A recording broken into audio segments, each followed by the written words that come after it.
नमस्कार, आप देख रहे हैं इंडिया न्यूज मध्य प्रदेश छत्तीसगढ़ और मैं हूं आपके साथ दीप्ति द्विवेदी। आज बात करेंगे जानलेवा गुस्से की। बहुत छोटी छोटी बातों पर लोग आपा खो जाते हैं और मामूली कहासुनी धक्का मुक्की के बाद लोग एक दूसरे की जान लेने पर आमादा होते जा रहे हैं। बीते वक्त से इस तरह की बहुत सी घटनाएं तेजी से देखने को मिल रही हैं। आज हम ये बात इसलिए कर रहे हैं क्योंकि बेहद शांति, सौहार्द और भाईचारे के शहर इंदौर से एक ऐसी घटना सामने आई है। इंदौर के भूसाखेड़ी में एक बारात के दौरान डांस करते समय मामूली सी धक्का मुक्की की बात पर दो बारातियों ने एक बाराती पर चाकू से ताबड़तोड़ वार किए और उसे मौत के घाट उतार दिया। मूसाखेड़ी के आपको बता दें, में रोशन चौहान की बारात निकल रही थी। दूल्हे के दोस्त डांस कर रहे थे, शादी को एंजॉय कर रहे थे। इसी दौरान सोनू यादव और सुमित राठौर के बीच डांस करते वक्त मामूली सी धक्का मुक्की हो गई और फिर नौबत यहां तक आ गई कि सुमित और उसके एक साथी ने सोनू पर चाकू से कई वार कर दिए। सोनू को जब तक अस्पताल ले जाया गया तब तक उसकी मौत हो चुकी थी। शादी में हत्या की इस वारदात से इलाके में हड़कंप मच गया। बताया जा रहा है कि मृतक सोनू की सिर्फ 1.5 साल पहले ही शादी हुई थी और टाइल्स लगाने का वो काम करता था। अब सवाल ये कि छोटी छोटी बातों पर लोग अपना आपा क्यों खोने लगते हैं। गुस्सा भी इतना कि एक दूसरे की जान लेने पर आमादा हो जाते हैं और इस गुस्से की वजह से कोई अपना पिता, कोई अपना बेटा खो देता है। परिवार का चिराग बुझ जाता है और जब इंदौर जैसे शांतिप्रिय शहर से ऐसी घटना सामने आती है तो बेहद संजीदा हो जाती है। लोगों के जानलेवा गुस्से पर आज बात करेंगे, लेकिन उससे पहले जरा सुनिए कि शादी में डांस करने के दौरान ऐसी क्या बात हुई जो युवक की हत्या कर दी गई। ये मूसाखेड़ी चौधरी पार्क की बात है। वहाँ पर रोशन चौहान की बारात निकल रही थी। उस बीच में बारात में धक्का लगने से विवाद हुआ और उस विवाद में सोनू यादव को इन लोगों ने चाकू मारा। कितने चाकू लगे? सर अभी उसको वो देखा नहीं हमने। क्या करता? सोनू यादव टाइल्स की बेलदारी काम करता था। मौत हो गई इनकी? मौत हो गई। अच्छा, वजह क्या बनी एकदम? ये वजह थी अपने नाचने में धक्का पहला लग जाता, उस वजह से गाली गलौज हुआ और फिर उन्होंने चाकू मारा। रात्रि में एक रोशन चौहान की बारात थी, उसमें लड़के डांस कर रहे होंगे तो एक आरोपी है अपना, जिसमें जो मर्डर का आरोपी है सुमित राठौर और उसका एक साथी और है। ये सोनू भी था बारात में, सोनू यादव। तो उसने बोला सोनू से तूने धक्का क्यों दिया और गाली गुप्त की। उसने मना किया। इतनी सी बात पर से उन्होंने चाकू निकाले और 4-6 बार किए, जिसको हॉस्पिटल लोग, इनके साथी लोग हॉस्पिटल लेके आए, लेकिन हॉस्पिटल आते आते वो ख़त्म हो गया। नाचने की बात सामने आई? वही डांस करते में धक्का लगने की बात है कि मतलब जनरली कोई बड़ा मैटर नहीं। जानलेवा गुस्सा इस तरह से अब लोगों पर हावी होता जा रहा है कि लोगों की जान लेने पर आमादा हो जा रहा है। फिलहाल इस पूरे मामले को लेकर लोगों ने क्या कुछ कहा है वो भी आपको सुनवाते हैं। आप अभी मार्केट में आप जाके देखें, ये कंडीशन है कि जरा सी अगर गाड़ी किसी से टकरा जाती है तो वो विवाद इतना बढ़ जाता है। बाद में ये सोचता नहीं है इंसान कि वो विवाद बाद में बहुत तकलीफदायक हो जाता है, परिवार वालों के लिए भी और ख़ुद के लिए भी। इसलिए आगे का सोच के इंसान को कुछ भी कदम उठाना चाहिए और शांति बनाए रखना चाहिए।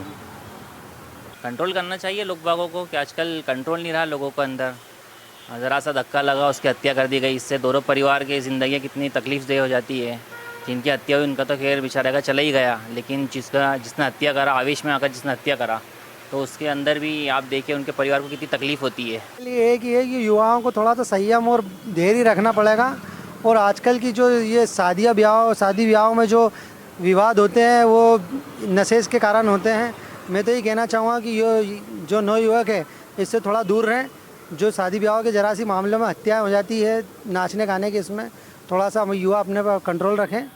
इसका छोटा छोटा फ्रस्ट्रेशन कभी ना कभी अपन देखते थे। नॉर्मल अपने सड़क पर चढ़ रहे हैं, हम किसी से हल्का सा टकरा जाते हैं तो वो एकदम से ईगर हो जाता है, एकदम से एंगर हो जाता है। उसमें कहीं ना कहीं वो ये शो करना चाहता आई एम द बेस्ट।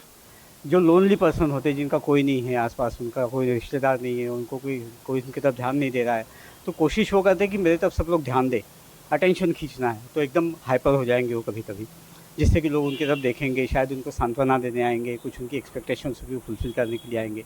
तो ये मेन 2 कारण देखे जाते हैं, एक एक्सपेक्टेशंस का फुलफ़िल ना होने की वजह से होता है और दूसरा आदमी अटेंशन चाहता है। दरअसल में इन सब के लिए परिस्थितियाँ ज़िम्मेदार होती हैं। जब कोई घटना होती है तो हमें पता नहीं होता है कि सामने वाले के मन में क्या चल रहा है। वो या तो कहीं से परेशान होकर आया है या उसकी कोई बड़ी समस्या है जो हल नहीं हो पा रही है। ये छोटी छोटी घटनाएं रोज़ देखने मिल रही हैं। तो इंदौर से इस तरह की तस्वीरें निकलकर सामने आई हैं। मामूली सी कहासुनी को लेकर इस तरह से सोनू की हत्या हो जाती है। तो इस जानलेवा गुस्से का इलाज क्या है, आज इसी पर हम चर्चा करेंगे। हमारे साथ कई खास मेहमान जुड़ रहे हैं, उनसे आपका तारुफ करा देते हैं। विशाल बघेल हमारे साथ सामाजिक कार्यकर्ता जुड़ रहे हैं, डॉक्टर संजीव त्रिपाठी जो कि मनोवैज्ञानिक है, अमृत मीणा हमारे साथ जुड़ रहे हैं जो कि एएसपी रायसेन हैं। तो सबसे पहले मैं आपके पास आऊंगी अमृत मीणा जी, जो कि अभी इस पूरे मामले में किस तरह से कार्रवाई हो रही है और ये जो जानलेवा गुस्सा है ये आखिर किस इस तरह की तस्वीरें कब तक देखने को मिलेंगी? 3-4 प्रमुख कारण होते हैं, जैसा कि हमारे पूर्व वक्ताओं ने कहा। एक तो तनाव बहुत ज्यादा व्याप्त है, छोटे छोटे कारणों से लोगों के बीच में टेंशन है। दूसरा लोगों के मन में धैर्य नहीं है, किसी भी बात को सहन करने की क्षमता नहीं है। तीसरा, इस तरह के मामलों में परिवार के लोग उनको कभी ठीक से गाइड नहीं करते, ना उनको इस बात की समझाइश देते। इसके अलावा चौथा एक कारण ड्रग्स या शराब का सेवन भी है।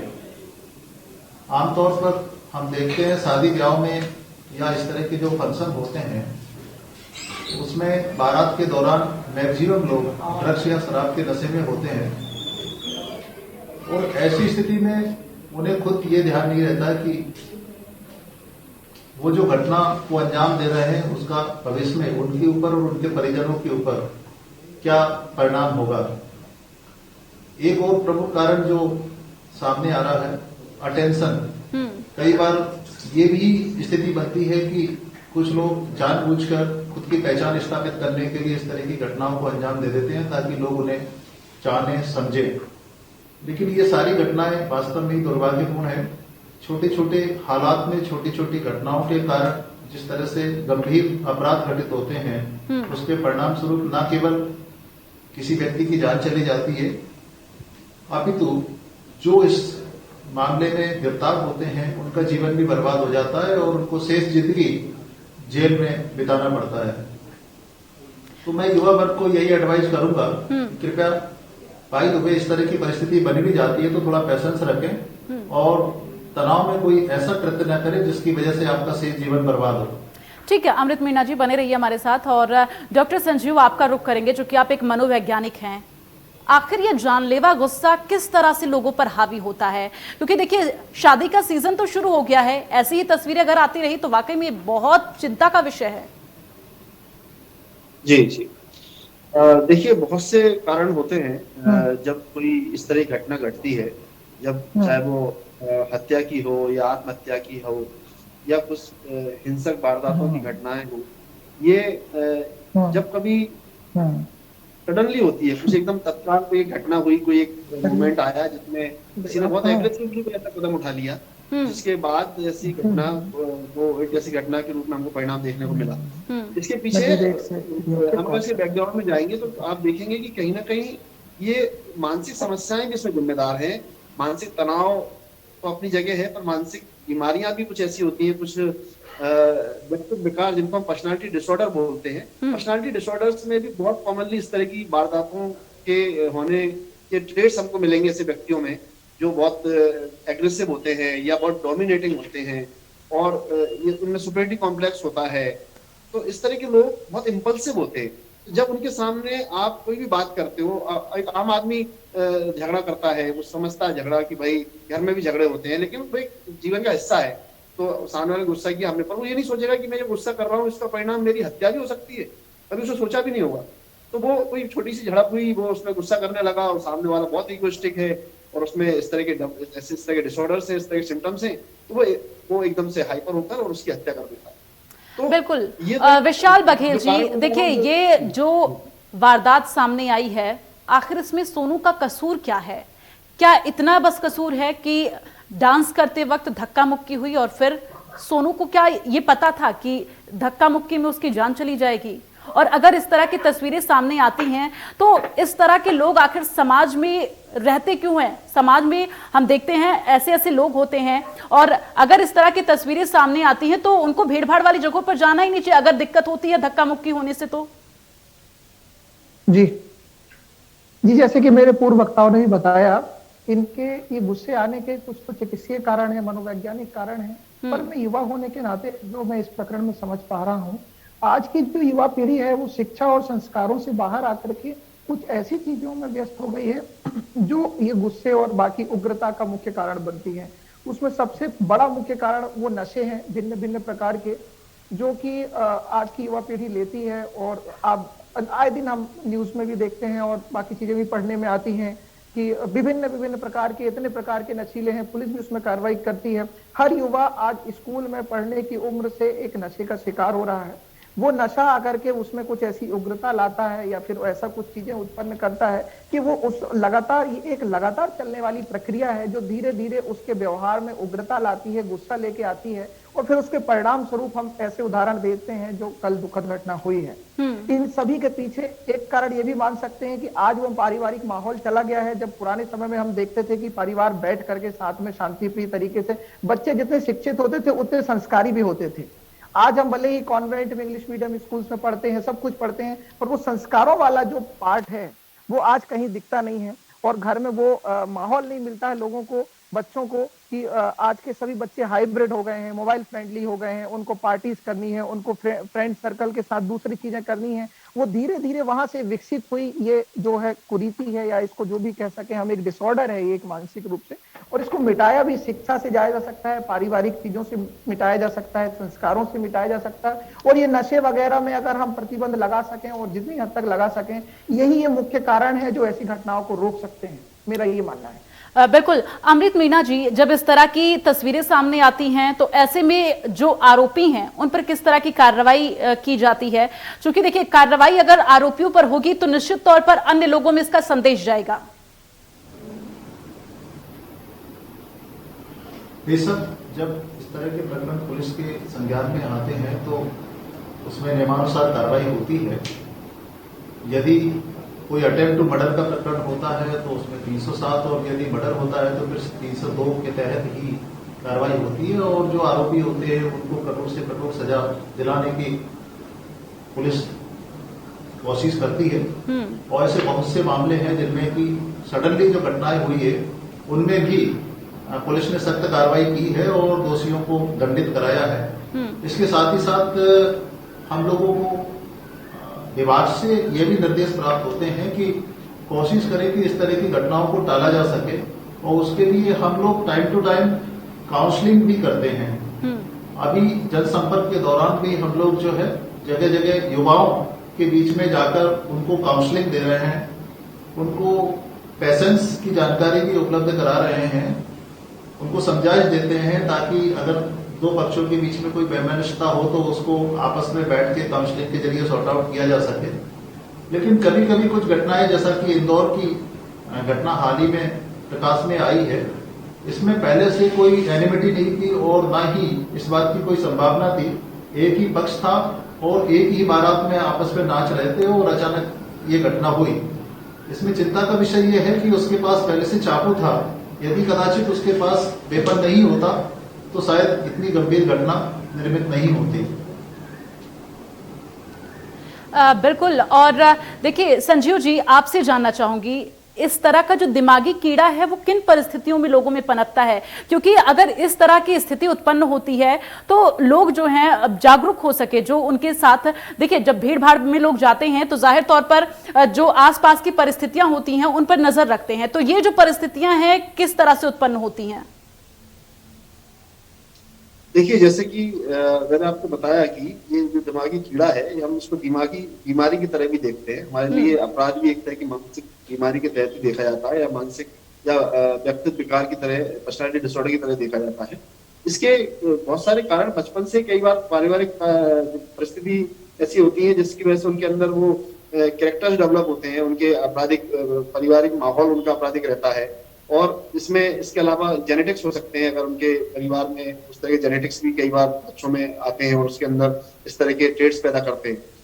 जब वो कीड़ा आपके अंदर मौजूद है, वो संभावना आपके अंदर हमेशा मौजूद है, जब भी कोई प्रेसिपिटेटिंग फैक्टर आएगा, जब भी कोई उद्दीपन आएगा, उसको डेवलप करेगा, वो परिस्थिति निर्मित करेगा, आपको कोई भी एक इम्पल्सिव सिचुएशन आएगी, उसमें वो आप ऐसा रिएक्ट कर दोगे। तो ये सारी चीजें हम ये परिणाम है, लेकिन हम इनको बहुत पहले रोक सकते हैं अगर हम उसको प्रॉपर हम कुछ इस तरीके से, अभी एसपी साहब ने बताया कि हम कुछ काउंसलिंग प्रोग्राम चला रहे हैं, बहुत अच्छी बात है। ये तरीका है, ये अपराध को रोकने का, जो जड़ से खत्म करने का जो तरीका वो ये है। सजा देना हमारा समाधान नहीं है, हम तो सजा बरसों से देते आ रहे हैं।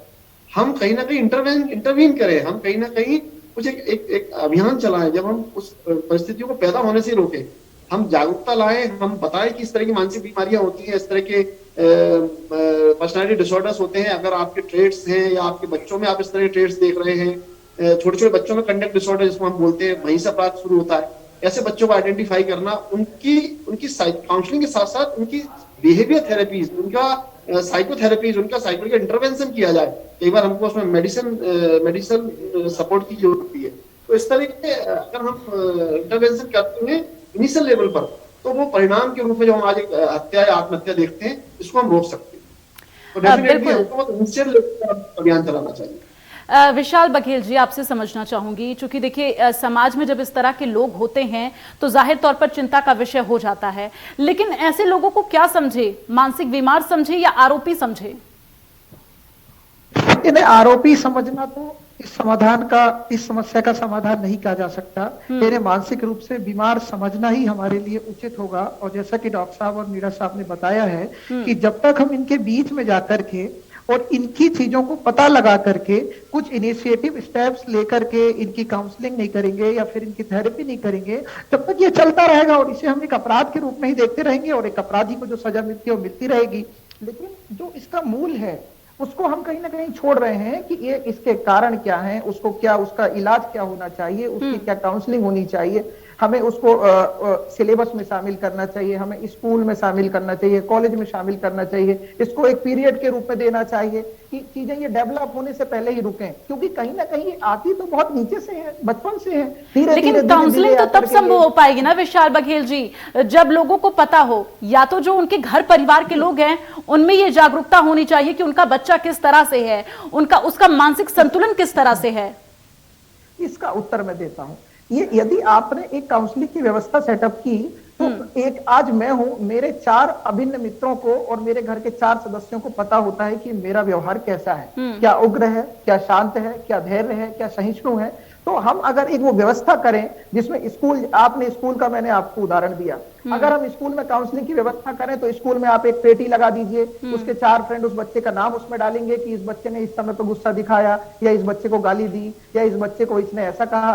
उससे हम ये ट्रेस कर पाएंगे कि आखिर किन किन बच्चों में उग्रता है या फिर किन स्टूडेंट्स में ऐसा है जो वो गुस्से के उसमें अधिक वो लक्षण देखे गए हैं, उनको ट्रेस करके हमें काउंसलिंग करनी पड़ेगी। इसके अलावा दूसरा कोई इसका जो है उपाय मुझे तो नहीं प्रतीत होता है। ठीक है, अमृत मीणा जी, पुलिस लैंग्वेज में क्या कहेंगे ऐसे लोगों को?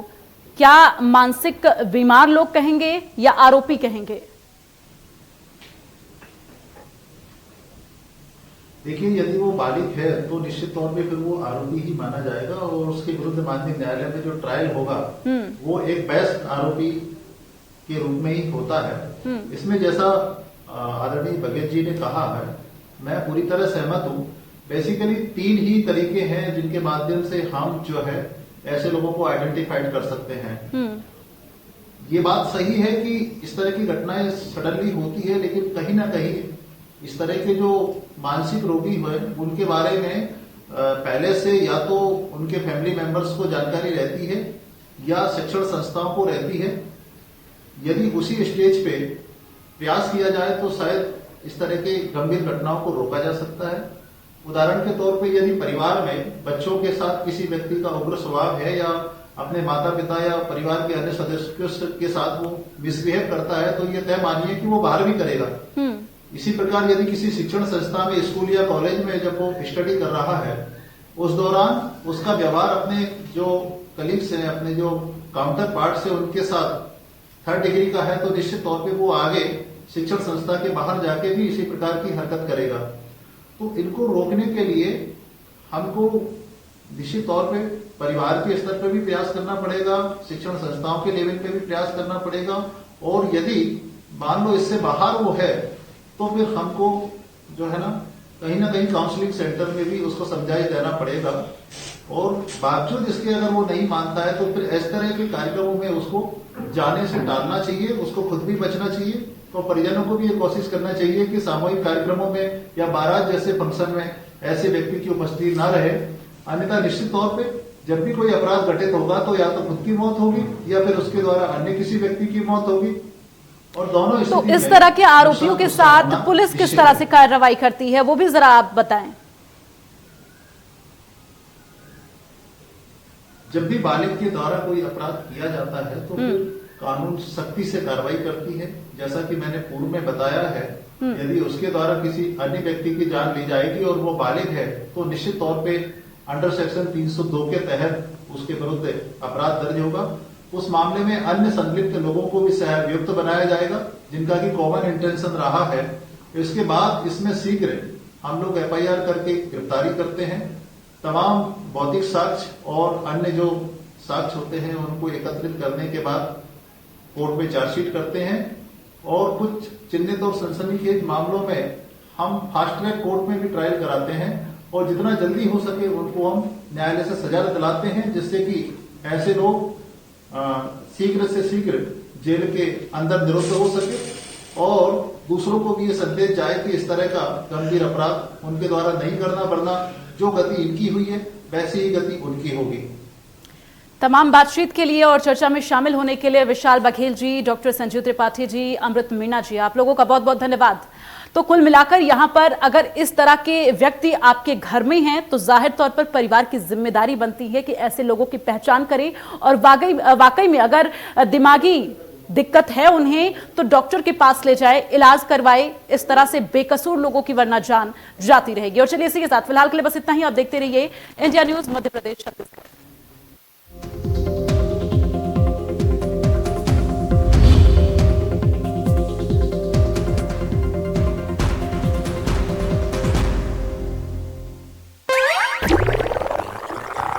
तीखी मिर्ची।